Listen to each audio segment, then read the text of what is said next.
Gather, veterans. It's time to join the fight. The long war begins.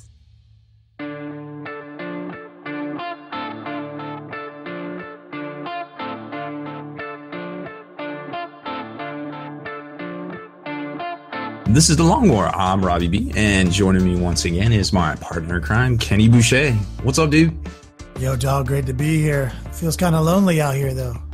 It's just us cats and Kenny. Unfortunately, Mike Aspel had to work tonight at his new job, and I think good old Juice was held up at work as well. Yeah, the plight is real for the boys from The Long War today, but that's all right. We got to get show lined up for you. The name of tonight's episode is the top 3 new formations in 40k. And we're jumping over a couple of books there because we're kind of bringing the best of the best, at least in our eyes, I guess. Yeah, I mean, we obviously could have did a whole show on just the Space Marines being the best, but we wanted to talk about 3 different specific things, so we didn't have to just say, let's do an hour on how good Space Marines still are. Yeah, I mean, I think people are on point with that, but we'll probably talk about that at a later date, depending on, what's happening next week in the world of Games Workshop. Sneak peek, next episode could be our Space Marines OP. Yeah. Question mark? No. So we got, a pretty good show lined up as far as that goes. As far as Tabletop Market Watch, there's kind of a ton of stuff happening as far as Games Workshop products.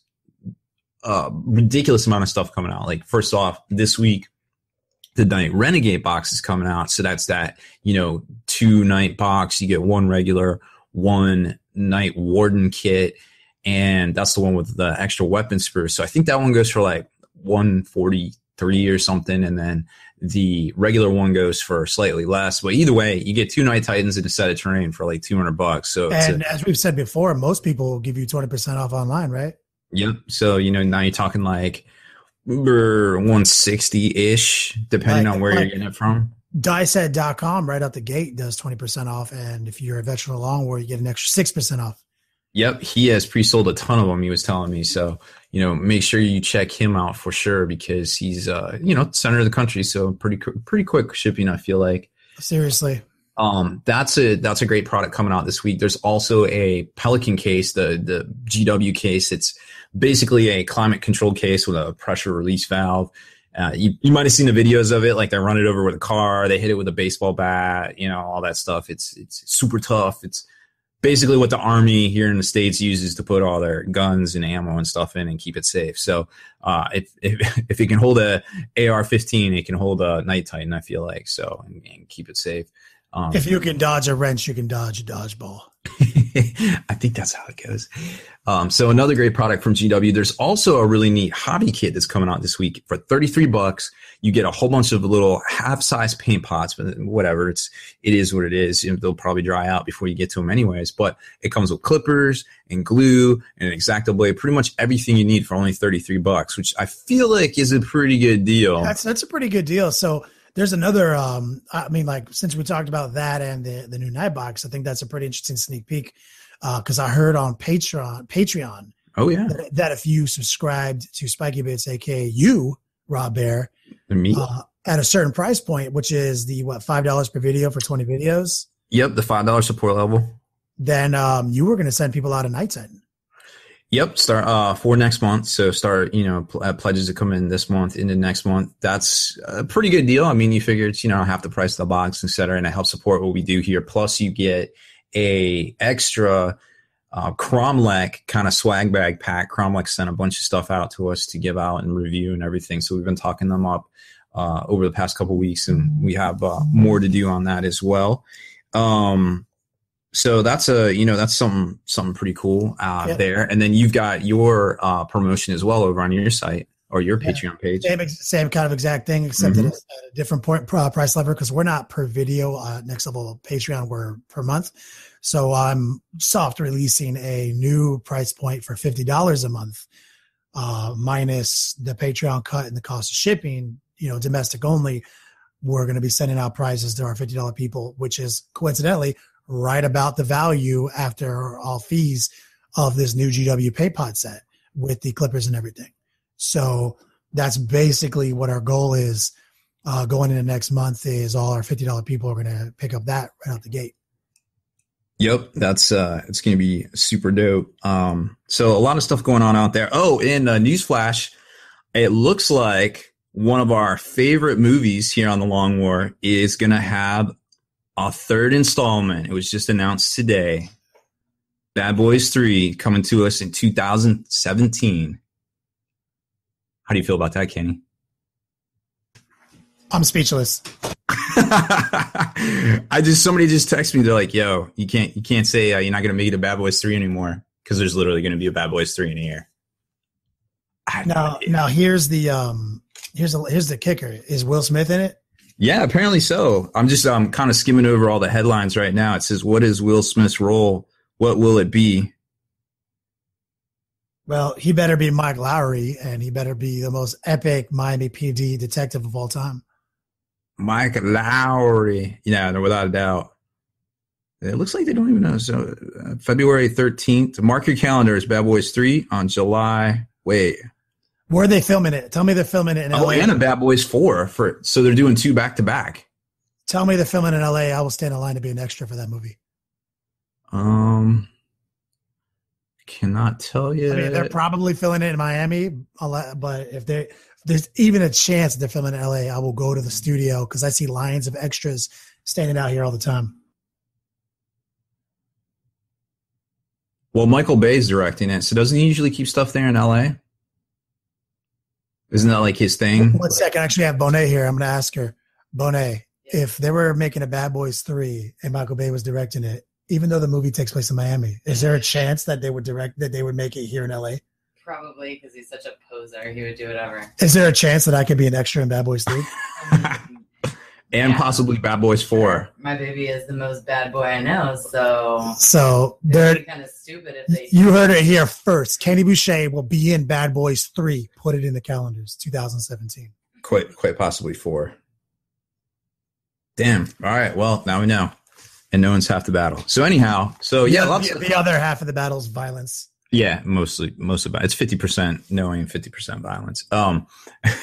So a lot of stuff happening right now in the G-Dub worlds. And then we saw the Aruks, which is basically the Age of Sigmar orcs, going to be hitting next week. So it's like 7 different kits. They got a new wyvern. They got riders, mounts, all sorts of crazy shit. These guys are huge. They look dope. You could easily convert them over to 40K, but from the teaser, and here's the thing, the way the teaser's worded, it's worded with like 40K words. So it's like DACA, and like all this stuff. And I don't remember there being any DACA in Warhammer Fantasy. So unless you're talking about like some sort of war machine, I mean, they do have a spear thrower, but I don't know. They could be getting lazy or really creative. Or maybe it's just like a battle report with like orcs versus space marines. It could be it too. But it would be neat to see another orc supplement, God, because I mean, they're the only one who made a supplement that was even worse that replaced their original. Like, that's bad. I kind of feel bad for the orc players a little bit, but then I'm a chaos player. I feel like a buster right now, dude. Like, because I'm doing orcs. That's my next commitment to the Long War is trying to bring hobby back with an orc army. And with these new Space Marine Second Powers, my win ratio out the gate just dropped 20%. Right off of whatever I predicted before. You like handicapped yourself almost, I feel like. When I get first turn charged by, Death Stars, it's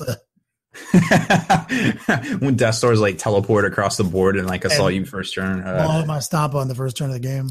I could easily see that happening nowadays. So yeah, it's a maximum effort mode there. And one other new product of note, the legendary inventory pouch of infinite holding, aka the Long War dice bag, will be available for separate sale here shortly. And not just that, but I heard you were doing something crazy. I heard some Spikey Bits was coming in and promoting with us at the Long War with some special to illustrate how infinite the depths are of this legendary holding bag. Yeah, it can swallow one of the mega fat sacks of bits pretty much whole, I feel like. So we're going to combo it with that. You get a fat sack of bits and one of the Long War dice bags together. So we're going to put that up probably for sale here shortly. and it'll be up for about 2 weeks, and then we'll take it down because we got to get all the orders in and stuff, and get everything made. And me and Juice have to spend the time to make all the bits bags. So hopefully we'll be able to ship them out, for probably first week of June-ish, I would imagine, which really isn't that far away if you think about it. These will be a lot better than Kickstarter, because we did learn our lesson from Kickstarter is that turns out as an LLC, the Long War is actually set up as a Kickstarter on its own. So working with other companies like BackerKit and Kickstarter ended up making the whole process more difficult. And they took a big chunk of the money too. They took a shitload of our money, of your value, and they also made our shipping department pull their hair out and inaccurately send some orders out in some cases. So we're never going to have that happen to us again. So we're going to do some more like quarterly sales on our own end and promote ourselves and just put out a better product. Well, I feel like that's the right way to do with the manpower we have, because, putting something up in a cart and then checking it every day and, oh, hey, I got to mail a t-shirt today, or something like that. Whereas, it's not something that traditionally I'm going to have time for. It's not worth hiring somebody for. So, it's one of those things that we just do like a limited runs of products. And that way, people can get exactly what they want. Yep. And then it's all done in a day for us. We have to pre-sale too, because we don't have the ability to just like hold inventory. So we have to like pre-sale. And so because of that, we recognize we're not going to get the best deal on our end, but it's not about the deal on our end. It's about getting the product out to the veterans, to the people who are trying to bring hobby back and help us bring hobby back together. Yeah, I really hate telling people no. They're like, hey, I missed the Kickstarter, or hey, I got this, but I want this. And I'm just like, hey, I don't really know. We're not really set up as a store. So this will really give us, hey, check back in a couple of months when we do our next, whatever, a product offering. So I'm really excited about it. I think it's the right way to do things for what we're set up with right now for all, Yeah, and look for the future too, man. Like if this works out, we'll do pre-sales of the t-shirts, the dice, the templates. We'll go infinite.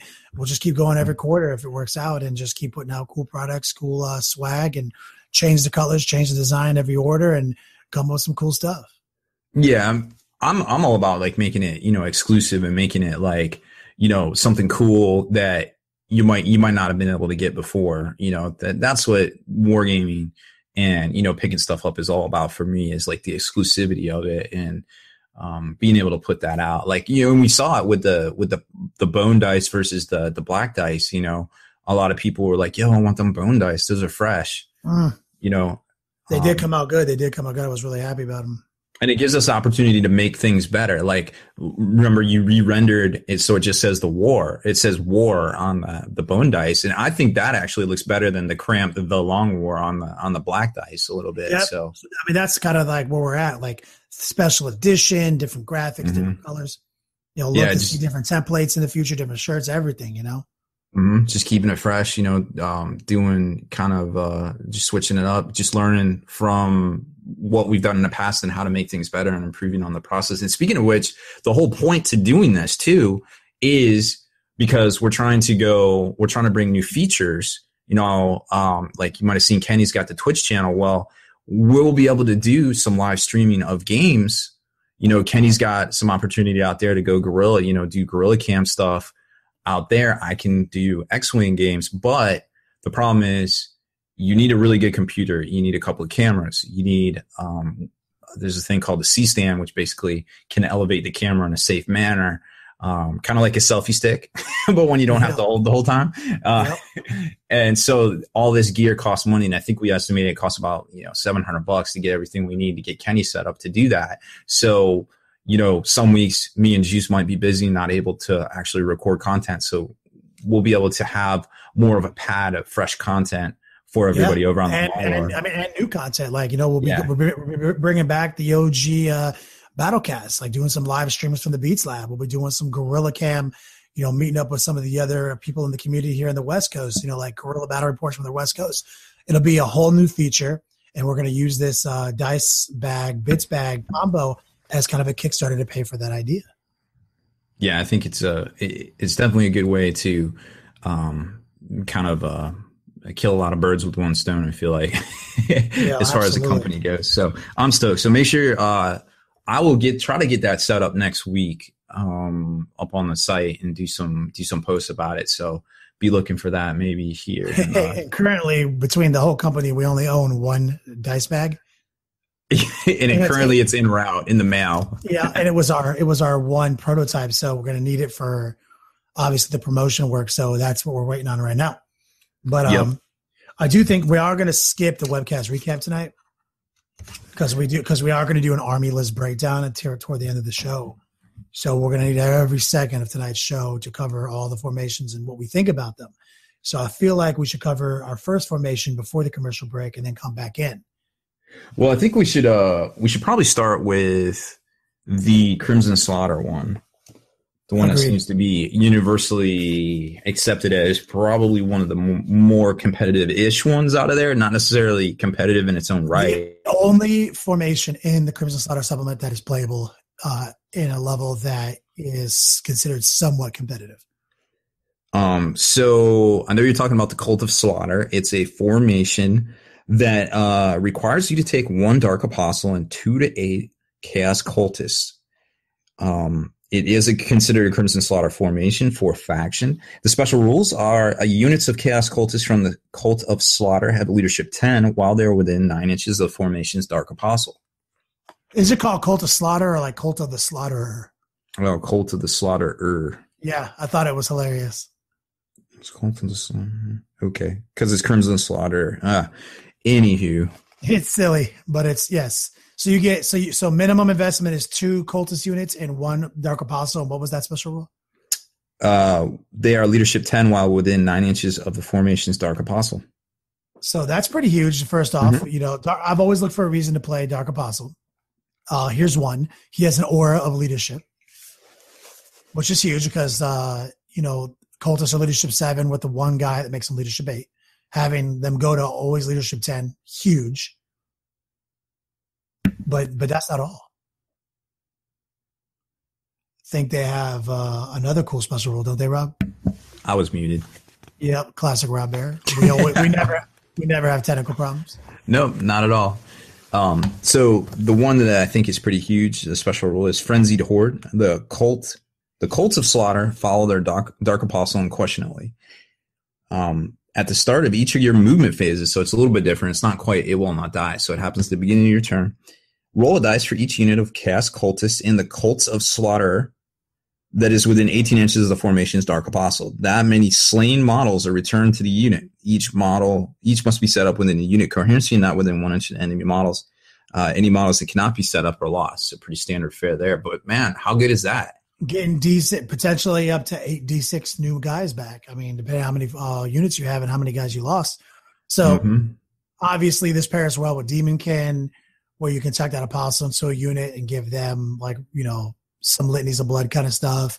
I mean, it pairs well with chaos lists in general if you got the points for an apostle. So this is, like I said, they're not making you pay for possessed marines because at least the Dark Apostle does stuff. They're not making you pay for Terminators or Chaos Space Marines, which all suck. The only troop choice that's any good is cultists, and they're giving you a way to make your cultists kind of interesting. Mm-hmm. And also, they're Crimson Slaughter, so all your cultists have the Fear special rule. Yep. It's pretty solid. I mean, it's not super competitive, but with the way Chaos, it seems like GW wants you to go with Chaos. They want you to take cultists, so why not take this one? How epic of like a word bearer list could you make with like 8 units of cultists that all have leadership 10 and can all D6 get back up? Mm-hmm. They just won't die. There's so many of them. I think that's pretty cool, honestly. Yep, that's definitely the gem of it. I mean, we were talking about the Lords of Slaughter. There is a combo too. Like what's that? So until otherwise stated, Typhus, as long as an army includes Typhus, not a formation. As long as an army includes Typhus, any number of Chaos Cultist units can be upgraded to Plague Zombies for no additional cost. So you have a battle-forged army that is comprised of multiple detachments/formations. This is a formation called the Cult of the Slaughterer. So it is included in your battle-forged army. If you also have Typhus in your battle-forged army, you can easily say that these 2 cultist units, or 8, are Plague Zombies. That is true. So they might not be fearless. I mean, they might already be fearless because they're zombies, but now they'd have Feel No Pain and they can have D6 new guys. It seemed like that's a lot of cultists to chew through. So that's interesting. I mean, that's a pretty. I mean, to me, that's legal. I've been playing it that way since the beginning of time, because there's different language. An army includes versus detachment includes are two totally different things. An army is comprised of detachments and formations. Yeah, if they haven't FAQ'd that by now, I mean, obviously 4 years ago when the Chaos Codex was written, there wasn't such a thing as formation, but they've had an opportunity to fix it and they haven't. So there it is. That's not true. That Codex came out in 6th edition, man. In 6th edition, we had an ally matrix. You had combined arms attachments. Yeah, man. 4 years ago? That's a 6th edition. That's the first 6th edition Codex, man. Came out in October. That's right. It was. Okay. Yeah. Okay. Well, yeah. And that's on them. That's what I'm saying is like, that's something to think about. So that is easily the best formation in a Curse of Slaughter supplement. Oh yeah, without a doubt. I think hands down right there. That is definitely. And you can, and the cool thing is that Apostle can join Plague Zombies even without the Mark of Nurgle, because Plague Zombies don't have a mark. That's another good point too, actually. So I mean, there's a couple of interesting techniques there, So I mean, I would love to see an OG Word Bearers army come into play with some cool thematic elements to it, and zombies that struggle back to their feet. Literally hard to kill and come back to life. What if you combine this with Renegades of Chaos and took the Plague Zombies from there? That if they win a combat, they get like D3 zombies for free. So you can have like zombies coming back D3 and zombies getting back up D6. You can never kill a squad of 20 cultists. It's crazy. How does this happen? Be kind of interesting. So there's that. I think it's pretty chill. But like, there's another formation I wanted to talk about as like just hilariously awful, and it'll segue into our next section, our next formation. But it's the what's the one that with the Lord that gives you divination? The cult of the slaughterer, Lords of Slaughter, Lords of Slaughter. Lords of Slaughter. So earlier today, I was doing the Twitch stream on Next Level Painting, the live tutorial. Somebody, people were asking me like, "Oh, how you feel about the new stuff?" This and that, and the new Lord gives you divination. I was like, because I was saying, obviously, spoiler, we're going to talk about the Renegade Night Titan. People are like, "Oh, you can give impressions." It's like, well, the only way to give impressions would be like a Fate Weaver, or like a Tzeentch Herald's with impressions, or the Bale Star from the relic section of the Crimson Slaughter gives you access to divination. They're like, no, the new Lord gets suppressions. I was like, well, I haven't even seen it, but I guarantee it's a bunch of shit that makes me take a bunch of Terminators and bullshit. And so, Rob, lay it down. What do you need in this formation? Okay, so you get one Chaos Lord, one unit of Possessed. We all know how we feel about Possessed. So bad. One unit of Chaos Terminators, which isn't that bad because you can field three at a time. If it was Terminators only and you can make a unit of 3 Deep Strike and Wakami Meltas, Termicide, that would be okay. But there's more. 1 to 3 units of Chaos Space Marines. Like, literally, Chaos Space Marines are terrible to take. The worst. You got to take 5 of those assholes. You got to take 3 Terminators and 5 Possessed just to have Prescience. Ugh. That seems awful. How does Games Workshop not know? Like, they literally give Codex Space Marines all that cool tactics, all that cool flavor for all the chapters in one book. How do they not even think of that? They take demons, separate demons out, right? And then they don't give Chaos Space Marines anything cool besides cultists. Like, how does that even register? Seriously, because, like, first off, you take a level 3 Tzeentch Herald with Paradox and 11 pink cores. It's way cheaper, way more useful. You can take the prescience on the pink on the Herald, and then roll twice on the Malefic powers, and so he can basically make a new unit every turn with 5 warp charge dice with Paradox and cast prescience. Like that's way better. And that total formation adds 5 warp charge dice to your pool. I'm almost wondering if this was just like content that they already had made, that they're like, well, whatever, we developed it, we're gonna put it out, and then eventually they can come back with a Veterans of the Long War or something, supplement instead of Angels of Death, like that. How dope would that be? Like, they just fix chaos. They get rules for Chaos Legion. God, man, seriously, like if they come out with like if they just came out with a Death Guard cult formation. Mm-hmm.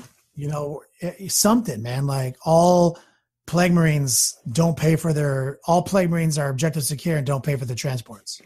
I mean, it's not even that hard to do either, you know, really, because you have all the frameworks already done between the Horse Heresy books or the Horse Heresy rule books in 30K, giving the legions their flair. Plus, you've got that great content from that 3.5 codex many years ago, you know, that we just did a flashback on, you know, over on Spikey Bits. So like there's framework out there. It's not like making anything from scratch. Like I feel like this should be happening very soon. Yeah, players fucked up. They messed up. There are so many ways to fix chaos that they're clearly not interested in. They just want Eldar and Space Marines to be the two powerhouses. Yep, I totally agree. It's very sad. But we are going to take a quick commercial break, hear from our sponsors, and then when we come back, we're going to talk about that Renegade Titan. Oh, yeah, it's going to be fresh.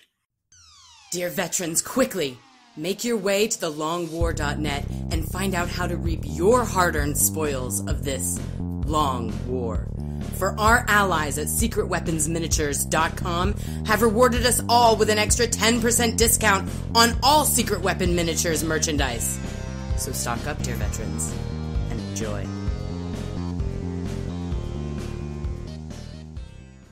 Veterans, have you been by thelongwar.net lately? New spoils are piling up. Sign up at thelongwar.net and claim your code to unlock valuable discounts at your favorite wargaming stores. Our friends at kingshobbiesandgames.com have added to that horde. An additional 5% off their already low prices. Sign up for free. thelongwar.net. Dear veterans, quickly, make your way to thelongwar.net and find out how to reap your hard-earned spoils of this long war. For our allies at dicehead.com have rewarded us all with an extra 6% discount on all dicehead.com merchandise. So stock up, dear veterans, and enjoy. And we're back. Rob, break it down. I heard we got a new Chaos Titan. Yep. So there's a new Chaos Titan coming out, right? That's a data sheet in the new Knight Renegade box, which is coming out this week. It looks like you can take it as a detachment of 3 if you want. So if you want to get three in your army, there's an option to do that. But what's maybe more important is the fact that it's customizable. It's the first customizable. It's like the custom Big Stampa or the custom Stampa, where it's like, this is a Stampa, and then you can put the weapons on it you want, versus the Stampa in the Ore Codex, which has all the most expensive weapons. So it does let you pick and choose what weapons, and it lets you do that unrestricted, like a Dreadnought. Yep. And there's some pretty juicy configurations, I feel like. You know, first off, right off the bat, the base Titan is 325, which is pretty decent, but it comes with dual. One is the Reaper close combat weapon, and one is the Thunderstrike Gauntlet. So it's basically got double D attacks right there. It's got plus one attack, super cheap, come screaming across the table, you know, D in close combat. That automatically will make any Chaos Space Marine army better.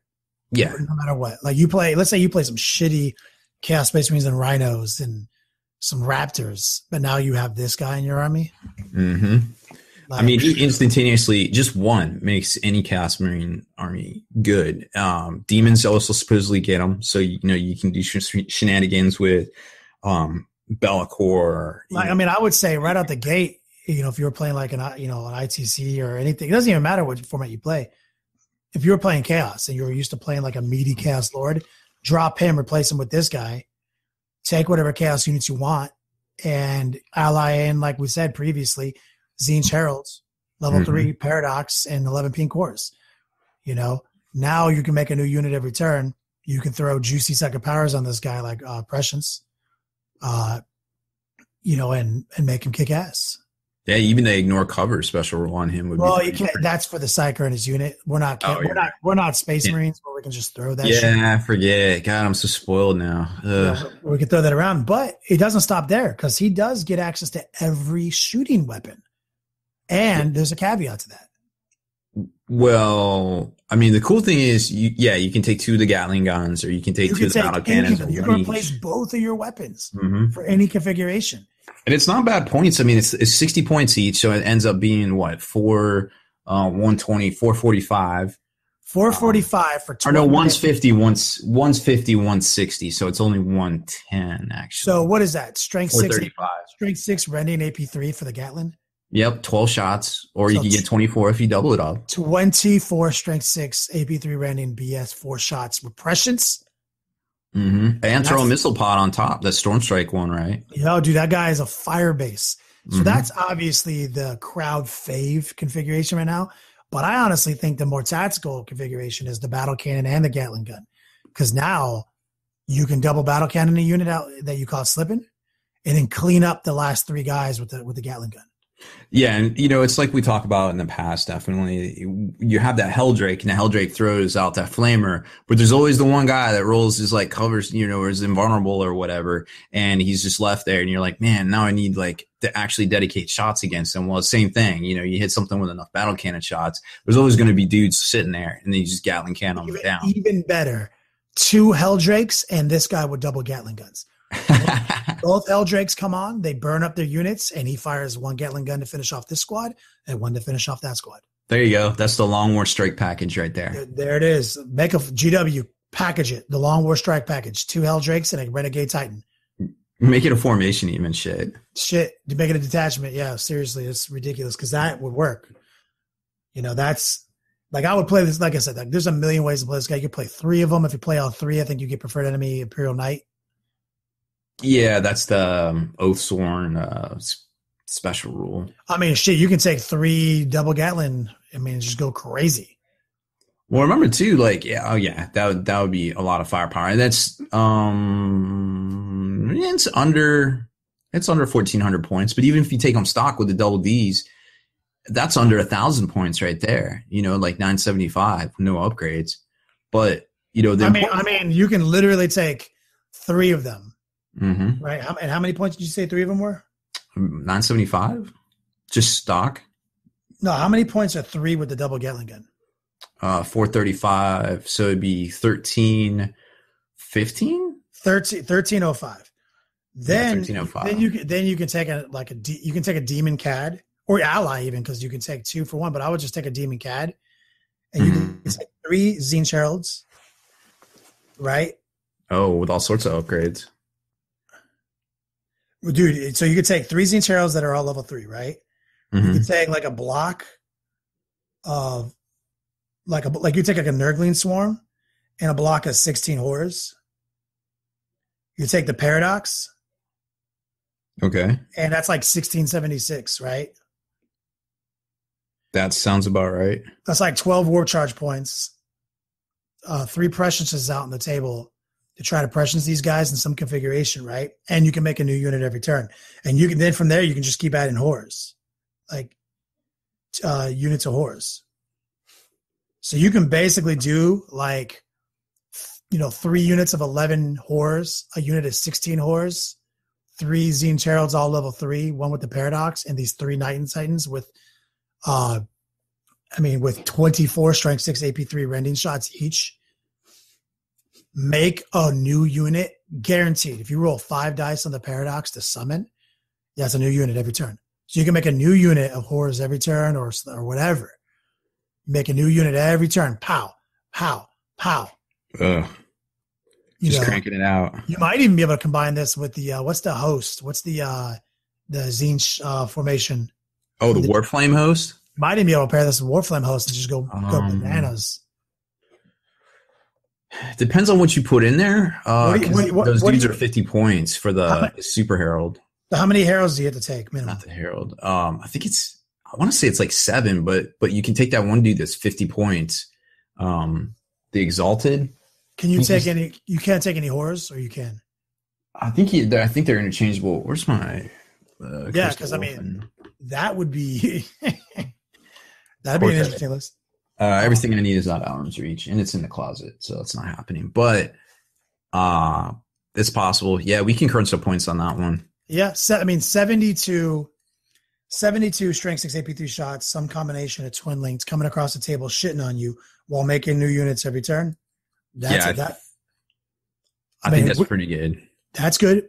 That works all day, every day, man. But I wonder if you can find a way to make it into the demonic incursion. Like, if you could find a way to fit in the actual detachment too, then those guys, as soon as they walk by an objective, it's theirs until you come over and take it. And you're not going to be coming over taking stuff away from like a summon and a knights and all that. You know what I mean? Oh my God. That would be so fresh. You get some fast movers, you just like shoot out on the flanks, take their stuff. You basically just start boxing them in the middle or box them in the corner, and that's it. So Warp Flame Host, I'm looking at it right now. Okay. You have to take so you can take pink cores. So they're allowed. They're allowed is the obligatory. I believe they are. So that's actually. But huge. You're not going to take like 8 squads of them. That's where it could get expensive. Well, we were going to take a couple anyway. I mean, like we'll take one that's 16, right?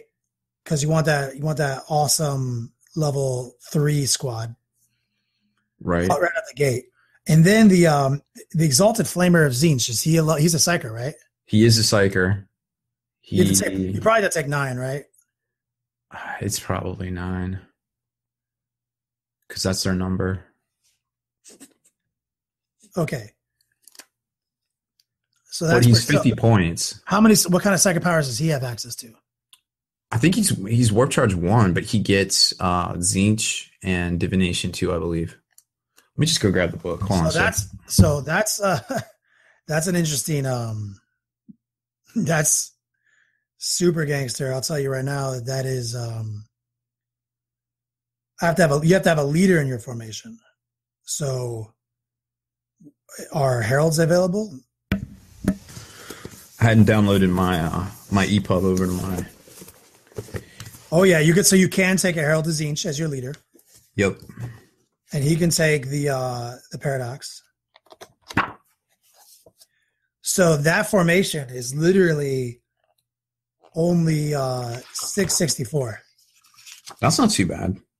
So if you take it bare bones, 664. Well, I don't know if you want to take it bare bones because, I mean, if you're taking it, you might as well get your Locust in there. That gives you the +1 to your Warp Flame because then you can double dip on the Warp Flame. Right. Like, no doubt. We're already over points. Backtrack it. But I mean, that's the thought process, we're having right there is you could play something like that. You could play like MSU City. I mean, I'd rather have this Knight than a D-Thirst, to be quite honest. Oh, all day, every day, man. D-Thirst is amazing, but I mean, you have to put up. I mean, a D-Thirster it ends up being like 300 points just to hopefully he gets feeling pain. Yeah, I mean, this Knights have so many rules. It's bananas right off the bat. So I'm a fan. I think, and we don't even know all the rules from the box set yet. There might be more gems in there that we just haven't seen yet. I mean, I'm sure everybody will start getting their copies in the next couple of days. We'll start seeing if there's even mores. But I'm cautiously optimistic that there is more stuff in there that doesn't suck. And what do you think? Isn't it kind of weird that like the best chaos rules out of all of this stuff came from a board game and not like the 2 dedicated supplements? Man, that's brutal. I mean, but you don't even. I mean, think about that too. Like, that's how GW do, man. Yeah. Like literally, I mean, right out the gate, like I'm telling you right now, I think I can make that list work. We were just talking about with just bring it down to 2 Knights with Gatling guns. Mm-hmm. Bring it down to 2 Knights with Gatling guns. You take your Herald with the Paradox level 3, take 9 units of Exalted Heralds, and then just slide in and actually take an allied detachment with a unit of Horse and 2 other Heralds. And now you have like literally billion warp charge points, make a new unit every turn, and you can possibly make some of these Night Titans have prescience. You can be Vermont for sure. I think it's a really exciting I'm after reading the Angels of Death supplement, I'm really excited to see what the potential is for chaos out there, even if it's just a supplement. I think there's a lot of good potential. I think Angels of Death is written really well. And now we're seeing, stuff like this board game coming out with a great set of rules, So I'm hopeful. I'm really excited. I don't want to get down. We always talk about how chaos is meh, but at the scheme of things, they're kind of mid-level. We did okay with them at Adepticon. It was really fun. We did more than mid-level. We did it better than 60% of the people. Well, yeah. I'm just kind of saying that I guess power level, they're kind of mid-level. You know what I mean? Yeah, at best. Yeah, but there's potential there. It's obviously the one property they actually pretty much own the IP outright for, as far as evil Space Marines, and I think that's something that they're really missing out on. They should really focus on it because it's obviously a fan favorite. Everybody out there secretly loves chaos. We know you do secretly, and I'm looking at you. But I'm cautiously super optimistic about it, overly optimistic, but I can't wait to see what comes out next. So check it out. So check this out. So you can do the 2 Night Titans with double Gatling gun. Okay. The Skyhost formation, 9 Exalted Flamers, 1 leader with Paradox level 3, ally Chaos Demons in for another Herald level 3, and 2 units 11 Peen Quarters. Okay. So you have 19 warp charge points. Make a new unit every turn, make some Night Titans prescience. Honestly, if you wanted to, you could just, also not to mention you're going to deep strike in a unit. Also potentially have 9 strength 10 shots from those Exalted Flamers. Ain't nothing wrong with that. So, it's a serious shooting army with a lot of MSU and the ability to make new units and have Night Titans holding them down. So right out the gate, there's a way right there to make that shit incredibly powerful. Yeah, there's potential, and it's flavorful. Who doesn't want to convert up a Chaos Knight? You know what I mean? Especially if they're all Zinchian flames and everything. That's the sick ass list right there, man. I would play that all day. That's all GW's been showing off on their little blog updates on their site lately. Is hey, look at this converted knight. Hey, look at this converted knight. Hey, look at this converted knight, and they're all dope. They're so dope. It just makes me want to go put a knight together. Yeah, I love the hobby. I'm a 40k fat kid. Yeah, you are. Yeah, I am. Oh my gosh. Yo, let's talk about them. That Space Marine thing I want to talk about. So let's talk about the absolute. Now that we've gotten those formations out of the way, those detachments, they both suck compared to what we're going to talk about next, which is possibly one of the most powerful armorless breakdowns of all time, or the most powerful formations of all time. Yo, I think once we V-boxed it out on the webcast, we really came up with something there at the end. So in the new Angels of Death book, there's a detachment which definitely pulls heavily from Clan Rukan book, but it's the detachment for the Iron Hands, and it's called the Medusa Strike Force. And as soon as I find it, I will tell you all about it. Here it is. And what that is it's the Fists of Medusa Strike Force. So its command benefits are you basically get 2 Warlord traits on your commander, which is pretty dope. You can roll from, which we actually forgot to touch on, Kenny, because you can roll on the the extra Warlord trait must be generated from the tactical or strategic. That's okay. Those are both pretty good, pretty dope tables. So can he roll twice on strategic? It says this extra, so you could roll twice, but the extra one definitely has to be off strategic. So there's a lot of power there. You could roll twice. Yeah. You can roll twice in strategic and get and try to double down on getting the infiltrating 3 units plus your Warlord. Mm-hmm. That would be nasty. You can also roll on does the Iron Hands have their own, or did they get rid of it? No, they do. That's so do they still have the +1 feel no pain in there? They do. It's number 3. So you can roll twice to get +1 feel no pain on your Warlord, and tell us why that would be ridiculous. Well, because then technically you could get a 2 1-up feel no pain. Yeah, so the Covenant 1-up feel no pain that it's obviously been outlawed by 99% of tournaments, But here's the reason it can be 1-up, because the command benefit of this strike force is if you're within 12 inches of an independent character, you have +1 to your Feel No Pain. Yeah, but remember, that would just be a 1-up Feel No Pain on the actual chapter master himself. The rest of the guys would be even, sitting even better. Right. Right now, as it stands, without rolling one warlord trait, your whole army has +1 Feel No Pain if they're within 12 inches of an independent character.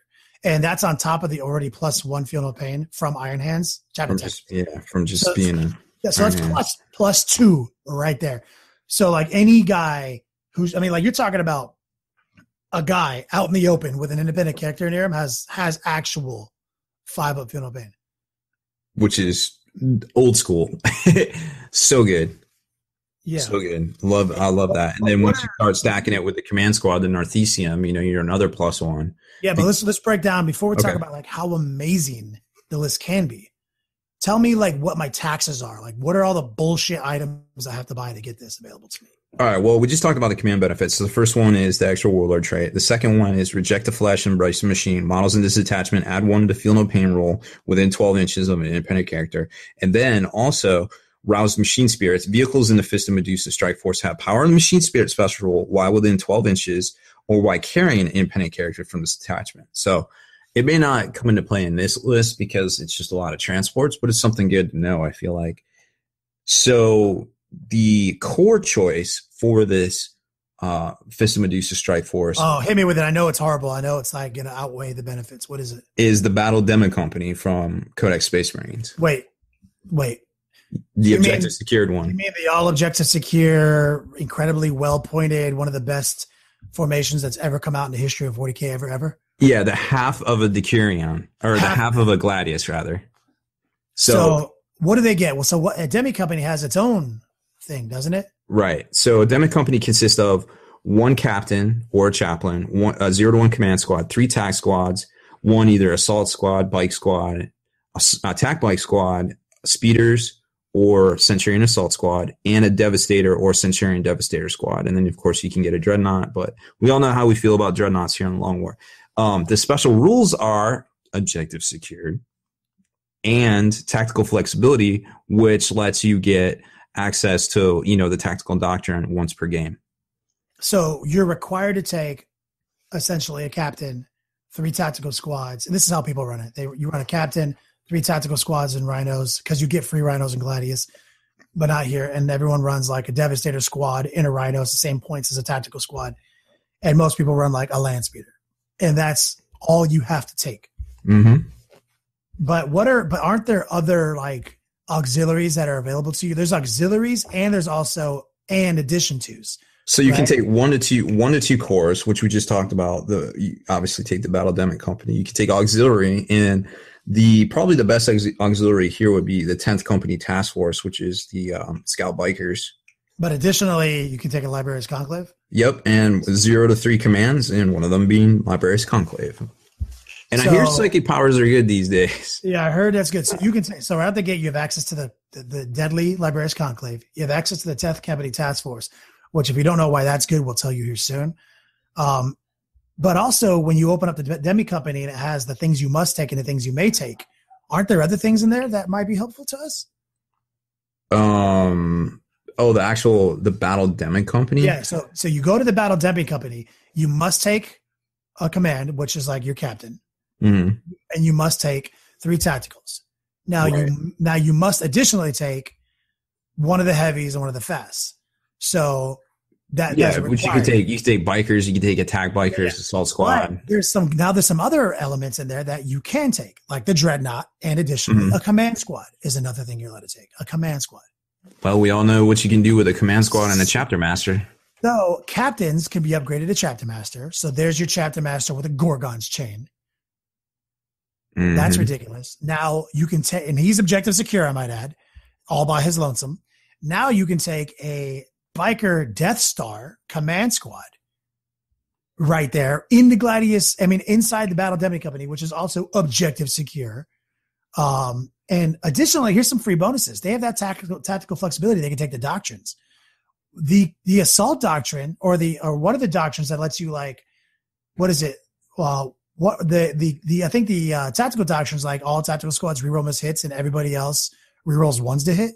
So effective models can reroll hits of 1 in the shooting and assault phases of this turn. So your Gorgon chain guy and your biker command squad can reroll ones to hit in close combat. Mm-hmm. And then attack squads get to reroll all. Yeah, but then there's an assault doctrine they get too, isn't there? No, I think it just unlocks the tactical doctrine.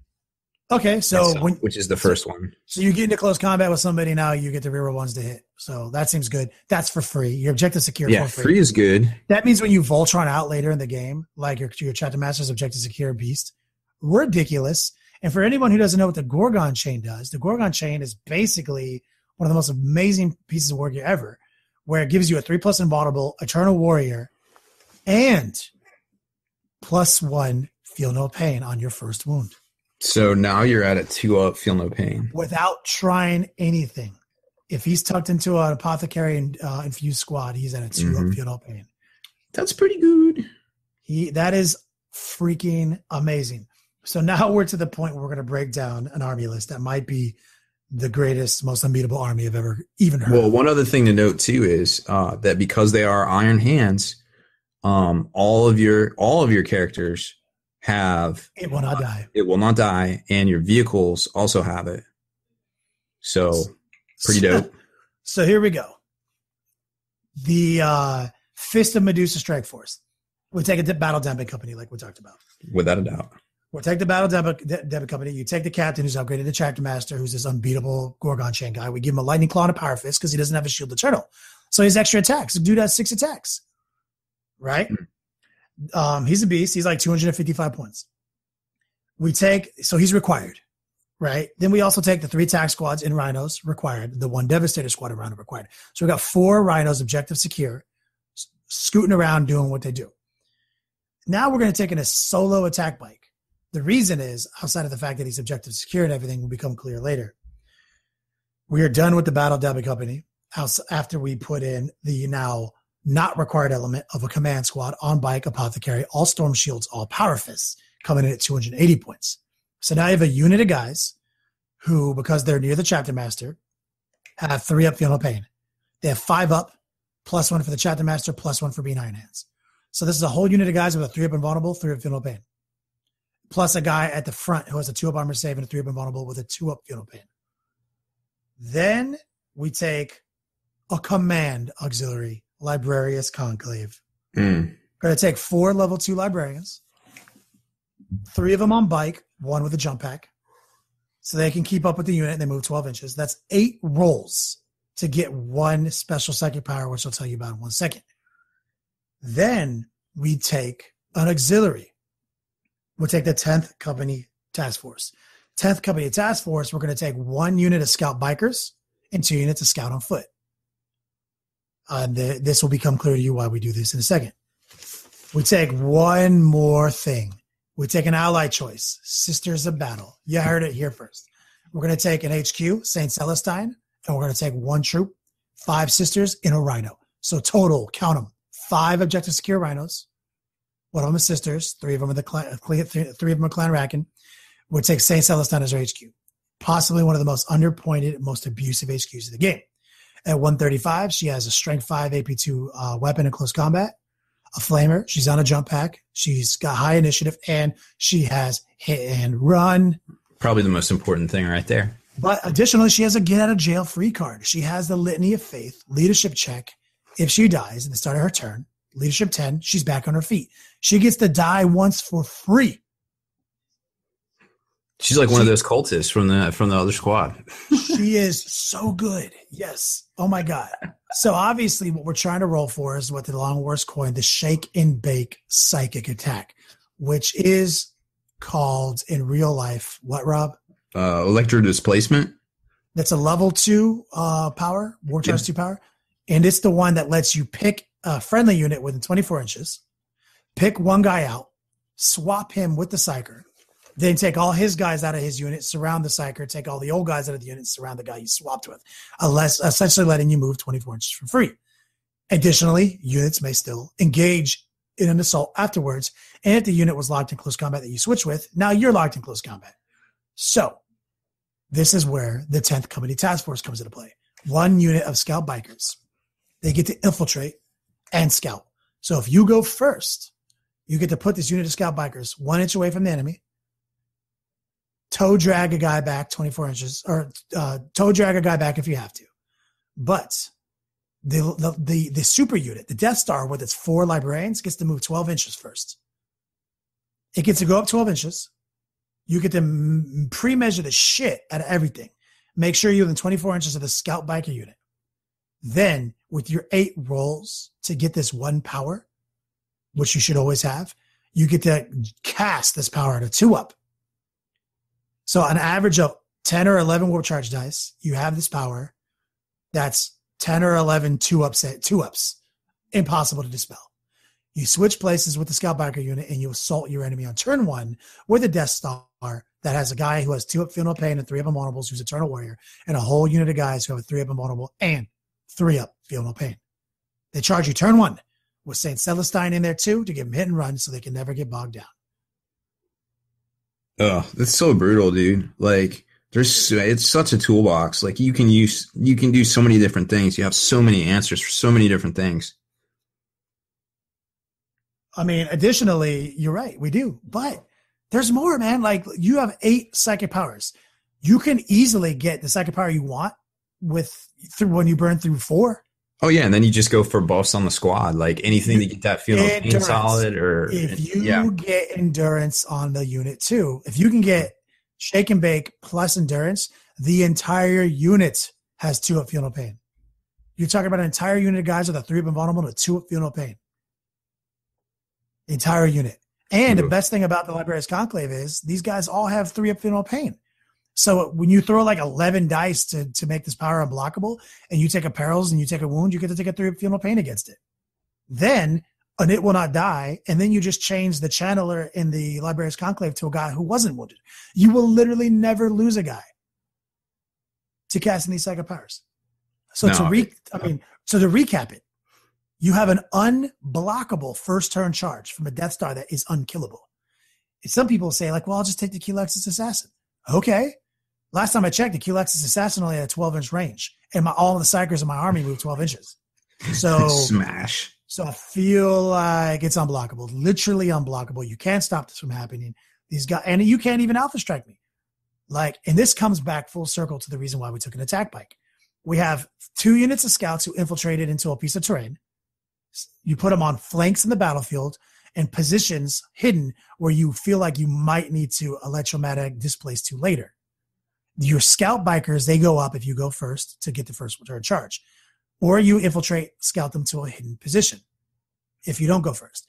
And your enemy can try all he wants to alpha strike your dudes. Whatever. Doesn't matter. You got a guy with a 3-up, 2-up who's Eternal Warrior who has no guts. Mm-hmm. You're not going to do shit. So you go first. You don't do anything. As long as 1 scout biker is alive, I'm going to move up 12, going to move the guys up 12, and I'm going to charge you. Turn 1 every time. Then I'm going to kill you.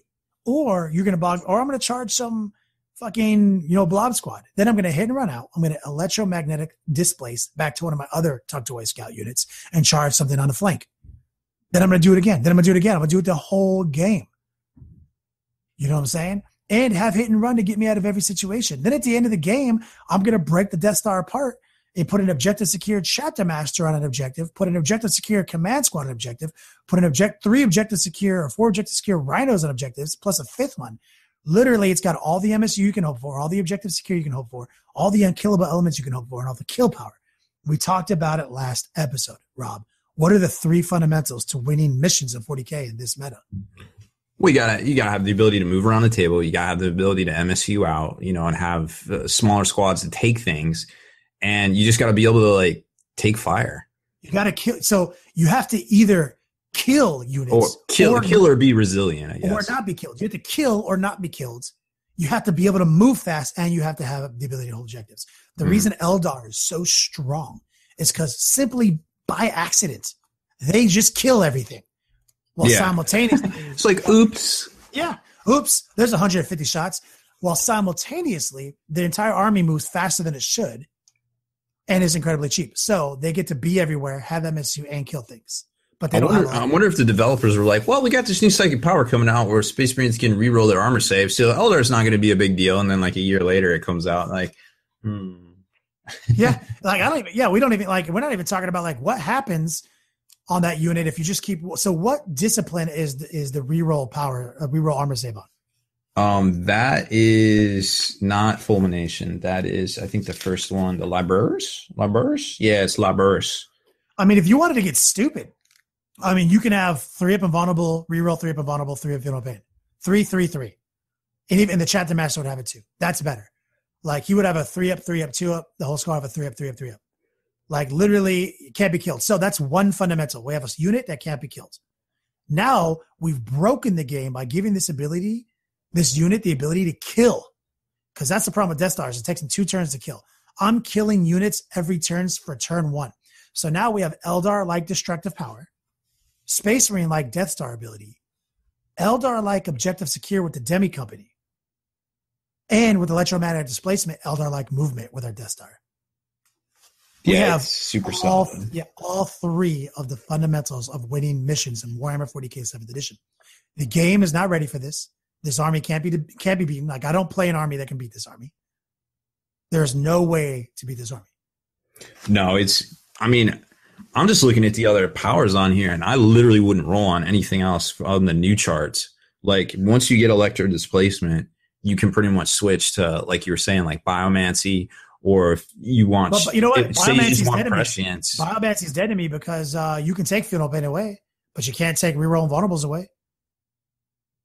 How do you get the reroll vulnerable? Oh, because it's any saving throw. Yeah, you might want to go on Librarius then. So you go Librarius, and what's electromagnetic placement on? That's on Fulmination. So you go for Fulmination. I mean, like, honestly, the whole unit already has 3 Fatal Pain. I mean, like, you know what I'm saying? Like, so right out the gate, like I said, is you roll electromagnetic displacement, and then if you have any powers left, you go for the null zone or whatever it's called. Yeah, that's the number 6 where you get -2 penalty to or not null zone. Sorry, what is the rerolls, the fortune called? Veil of Time. So basically, displacement is number 1, Veil of Time is number 2. You get both off. Literally, GG, unbeatable. Don't even play the rest of the game. That's what's wrong with 40k right now. You know, which is why we're talking about. We're here to bring hobby back. Yeah. The reason I made this list real quick is to tell you, this is what you're going to see at not bringing hobby back events. If there's no comp score, there's no checks and balance, there's no player police scoring, there's nothing you can do to stop yourself from losing this game. If you set up your amazing bringing happy back army across the table from this, just don't even fucking play. Yeah, I mean, it's the top tables are all going to be this War Convocation. What is a War Convocation going to do against this? Oh no, I'm not saying it can stand toe to toe with it. I'm just saying you're going to see 4. You're going to see 4 lists. Aaron Erlong already showed that the best army in 40k, like 4 times in a row, was a Space Marine Death Star, played with a Void Shield Generator, and played very carefully. We're talking about the list he used to play. Need the Void Shield Generator at this point. The list he used to play is a pure steaming pile of shit compared to this list. Oh, yeah, without a doubt. I mean, this list is head and shoulders like amazing. So it is straight up like the new top list of 40k. And if you played Super Friends at any point, you have a lot of these models already, and it's easy to find. It's easy. You just take a librarian, paint up a jump pad, put it on your librarian, done. Everybody's got rhinos. Everybody's got tac squads. Oh, and the best part, you can switch out a freaking Space Marine with that new Imperial Space Marine and get your disintegration guns too. Yep. Literally, you're talking about primer black, the whole army, paint all the trim silver, and you have an Iron Hands army. Oh yeah, you can go to tabletop to tournament level like super quick. Like, this is a hobbyist, and then you can bionic it out if you want and all that stuff. You can do whatever you want to convince your opponent across the table, but that's what I'm saying is that, like, so this is the top list of 40k. If you go to a convention that doesn't have hobby scores, this army is going to set up across from you. There's no hope of winning. It's not like how like Eldar, like maybe I can survive and move around and make a game of it. This is just so dumb. The only argument I can make for it not being the top army is if it's like Maelstrom or something. But even then, you know, those 3 tenets we just talked about are all coming to play with Maelstrom decks, with Maelstrom games. This has all of them, so it kind of doesn't matter. 5 objective secure rhinos. Yeah. Objective secure chapter master, objective secure command squad. So when I electro displace my command squad across the table on turn 1 and assault your objective secure shit around your Maelstrom objective, and you don't get to have it because I'm objective secure. Mm-hmm. Like Aaron Erlong says that in his Death Star, he has one bike squad objective secure, one not. And so he can option select his priest to make an objective secure Death Star and a non-one for different missions. This is everything he talks about, but times 10. He runs a Librarius Conclave. He runs all these things. This is just the new shit. This is literally ridiculous. And the only way to vote is to vote. The only way to boycott or vote something, veterans, is to do it with your money, to do it with your stance. Like, if you want hobby scores to be back in Warhammer 40k, like, first off, it's hard to tell someone not to go to an event if there's not a lot of events. So go to your local event, even though it doesn't have hobby scores. You got to support the game. But if you want to change people's minds, like, I'm serious. You put down your army. This guy puts down this army. Just don't play. Just say you win. Just walk away. I think you should make the caveat of, it's not just hobby scores, because I run a local event at the local store here, and I do not require stuff to be painted because, at the local level, not everybody has the time to do that. But if you're going to a GT and shit, your stuff should be painted. But, that aside, we have comp. You score comp every turn, and then you vote for your favorite player, in order of 1, 2, 3, favorite to least favorite at the end of the match or the end of the game, the tournament, because that is all part of how you play with your opponent, what you bring to play your opponent, and also your battle score of how well you play.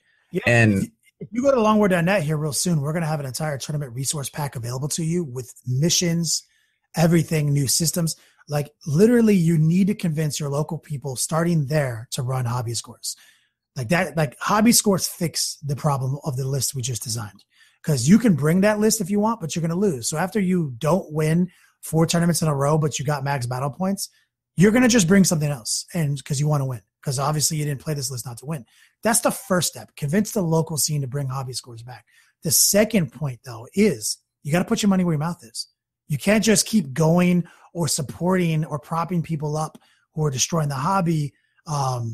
You got to give them a little bit of a leadership, a little bit of a community leadership role, an example to follow.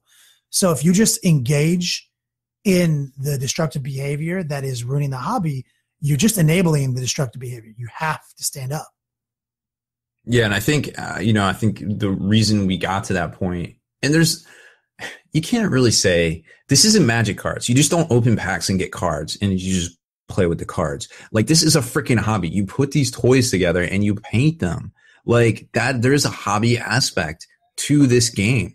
Like, it's not pre-paints that you open up like X-Wing and just put on a tabletop, and it's how well you fly the space curves. It's literally a hobby. It's a hobby game. So that, Games Workshop recognized for 20 years, from the 90s up to the middle 2000s. Okay, I guess 15 years, but that is part of it. And now they're going, now they're starting to, hey, maybe we should look at this organized play. And their first organized play is a lot of hobby aspect to it.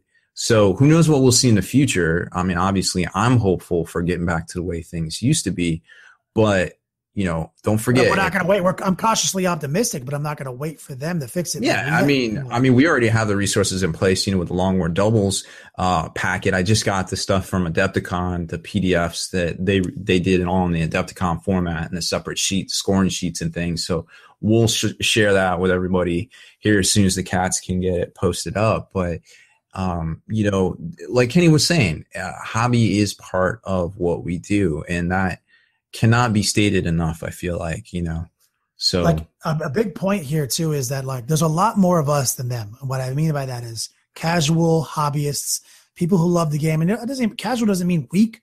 We're talking about people who love every element of this hobby. I promise you, there's thousands and possibly even 1 million hobbyists in Wargaming 40k specifically in the world. And there's only hundreds of quote unquote competitive players who don't care about hobby scores. Like, we do have in place the ability to change the face and the scope of how we play this game. If you want to bring a game back where new players want to get involved, this is how you do it. You do it with hobby scores. You do it by putting your money where your mouth is, because the problem is we're not going to have a hobby in 5 years. No, if we don't get new players, and we're not going to get new players with lists like this. a couple of things to point out here too is Games Workshop's doing that whole Battle for Veteran thing this summer. So we're going to see an influx of new players coming in from, toy stores where they bought their, Battle for McCrag starter stuff. So there's going to be an influx of players. Hopefully it's notable. Hopefully, we see that. But, something, you can just do the quick math on it. And I don't want to say competitive players because I feel like at the end of the day, a lot of people are just a competitive player themselves. I would say more like tournament goers or like circuit players. We could say circuit players. They go to every event. They want their points. They want to go to all these events. And, max players at these events is like 250 people, right? And you figure it's a lot of the same folks at all these tournaments. But then when you figure there's a player base of 30 to 50 people at each game store, and just here in America, we're talking 600 estimated to 800 game stores. Multiply that by 30, multiply by 50, and you start getting bigger numbers than the quote unquote circuit players. So you can see where the hobby is a bigger piece of the pie, but the vocal minority has really redefined the parameters of what tournaments are, and I think it started with our boys, GW pulling out, with 6th edition was terrible for it. And now we're starting to see, the hobby come back, to be quite honest, I feel like. Rob, you know what's funny? You just made me think of something so crazy. And you know what Our Boys was? It was, you remember, have you seen that movie, The Purge? Yeah. Our Boys was The Purge. It was, we have a utopian society where everyone's nice and no one hurts anyone. But that's because one night a year we get to kill each other, literally kill each other. And that GW had done that with Our Boys. We had hobby scores, like bringing hobby back themed events left and right, except this one event you got to go to, bring spam 3 the same thing, bring the most disgusting list possible. 2,500 points. Doesn't even have to be painted. Yeah, it was the Purge. It was literally our Purge. And that's like Rick and Morty, like the Purge planets. Oh. Like, literally, that's what it was. And since they got rid of the Purge, we had to go to killing and murdering every day to get it out of our systems. And we did for a while, and I suffered. 6th edition was terrible. It was the worst edition, I feel like. And I played them all. It was bad. And it's funny because you see a lot of the quote-unquote top players from that time really not doing too much these days. No, it makes sense. So GW honestly needs to not be doing these little hobby events. They need to bring back our boys, give us our Purge back so people have their like 40K approved destructive outlet. And then it takes pressure off the rest of us, and we can start bringing hobby back events. Well, I think they only need to do that if they get a circuit back together and they start promoting, getting back to the way things used to be. Because otherwise, you can't have one without the other. I don't feel like GW hire us. Unhealthy. Just hire us already. God, this is ridiculous. We'll work for toys. Literally unpaid internships, dude. Like we'll write this up. Oh hell no! I ain't working for free. I'll work for free for a week. We can fix GW in a week. Don't get it twisted. I could do some work with a week. I can do work with an hour, man. What are you talking about? Anyways, well, I think we definitely went over on time. What do you think? Yeah, knocked it out of the park, man. Oh yeah, there's so much to talk about, man. I can't wait to see what happens if we get some 40K orcs next week, or quite possibly some better night rules that we haven't seen yet. So. It's gonna be good times. I am hopeful here. Man, I keep getting phone calls from some guy in Texas. Wonder what he wants. Anyways, so that's it for this one, y'all. If you haven't done so already, make sure you head on over to thelongwar.net. That's the home of the battle reports for exclusive content, early access videos, and more. Become a veteran of the Long War today. Deleted scenes, bonus content, and all the interviews and post-game wrap-up videos can be located in the Hall of Veterans on thelongwar.net. Visit thelongwar.net today and try a week completely free with no strings attached. That's not all. Thelongwar.net is also your hobby resource for exclusive early access with an ad-free experience to all your favorite videos. Members of the Hall of Veterans gain early exclusive access to multiple hobby videos,